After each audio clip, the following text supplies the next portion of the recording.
For sure. Alex, before I get you out of here, you're an offensive guy, obviously, so I want to talk Gamecocks offense with you. I want to talk specifically about the two Colorado State guys, Mike Bobo and Collin Hill, and just kind of get your thoughts through 3 games on those guys, which is I was thinking about this yesterday, Alex, and I almost shed a tear thinking we're basically a third of the way through the season.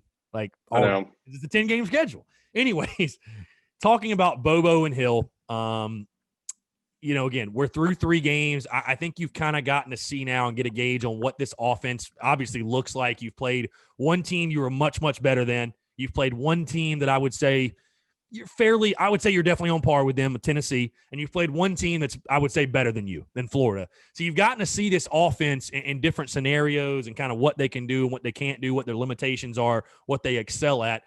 Your overall thoughts, you can give a grade if you want, but your overall grade on Mike Bobo as a play caller, as an offensive coordinator, because I think the Gamecocks right now are averaging like 30 points per game, which again, it's 3 games, whatever. But I think you can definitely say with some there's been a jump on offense from last year to this year. And I think a lot of that does have to do with the steady hand of Collin Hill. And we were talking a little bit off here about my thoughts on Collin, that I think he's played beautifully through 3 games. So your overall assessment, analysis, and like I said, if you want to give a grade on Mike Bobo and Collin Hill and how this offense has performed.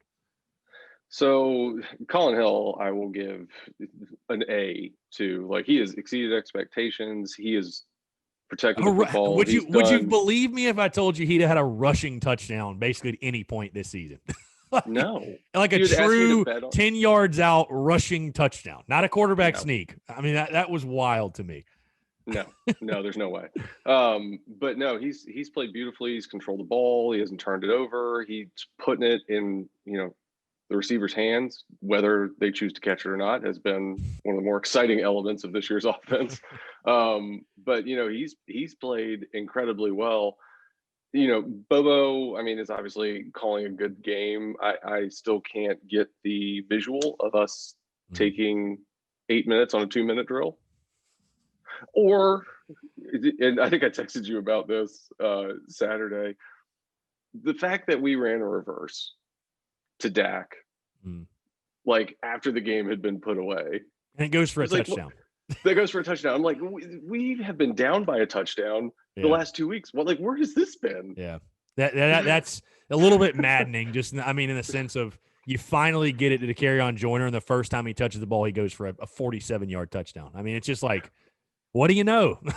Yeah, I know. It's just, it's really even more from and that one is really more like, why would you put that on film in that situation? Yeah. Like now, I agree. Now I agree. got something to prep with, because you can't really run that again. You can't really run that again. They're going to know. It's almost like we ran a trick play. Like, why? Basically, up by 5 touchdowns. I'm like, what are we doing here? Don't get me wrong. I'm very glad that right. 47-yard touchdown. I just wish they'd use that for Auburn instead of. I'm genuinely hoping it leads to more touches for Kerryon Joyner, because a lot of people, I do my live streams and stuff, and people submit questions, and a lot of people ask me, is Dak going to touch the ball more? And I make it clear, like, I'm not saying get the ball to Dak Joyner 10 to 12 times a game. Like, I'm not saying he should be touching it that much, but when you have that good of an athlete just standing on the sideline, 3 or 4 touches, like, give him a chance in the Wildcat, do a jet sweep, do a reverse, throw a screen. Like, he's just too good of an athlete to not be utilizing his skill set in any way, especially like we've said, where I would still say, and this is unfortunately, I'm saying this after Vandy too, like, do you really feel confident at anybody at wide receiver other than Shi Smith, even after Vandy?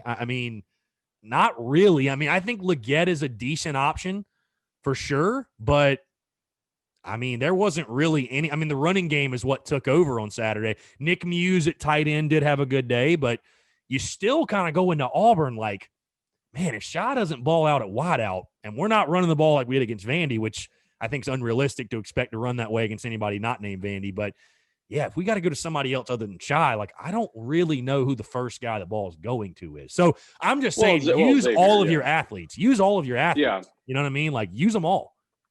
Yeah, so I would tell you it's TBD on Bobo at this point, because to your point, we're not going to be able to run the ball like we did on Vandy. So we're going to have to throw the ball on Auburn to win. And we've got to scheme that up, or we got to find guys that can catch it.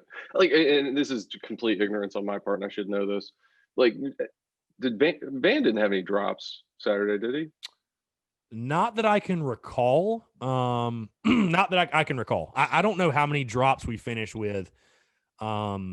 It wasn't enough to be noticeable, I guess.